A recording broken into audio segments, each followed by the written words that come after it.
Во всех китайских планшетах есть Wi-Fi, всех. Но есть Wi-Fi, есть планшеты, которые Wi-Fi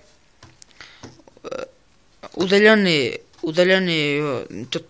драйверы, то если у вас есть вот такой Wi-Fi роутер, то если у вас такой китайский планшет, и вы хотите соединить с этим устройством планшет и зайти в интернет, так, он не поддерживается, как зайти в интернет, вы не знаете. Есть одно решение проблемы.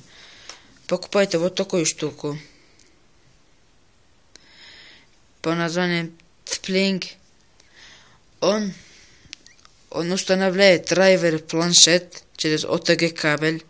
Ничего там трудного нету, но у меня планшет не работает, чтобы показать вам обзор. Но скоро будет обзор на моем канале YouTube, и тут гнездо не работает планшет. Так, как подключать это будет скоро. Так, если вы сильно хотите пользоваться этим, покупайте вот такую штуку за $6 примерно, вот так. Так, еще что хотел вам показать.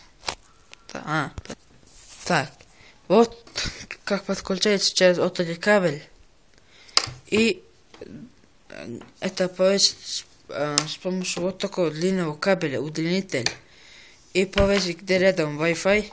И то будет у вас работать планшет с помощью вот этой штуки. Поддерживается драйвер Wi-Fi. И работает интернет через Wi-Fi с этого роутера. Так, то есть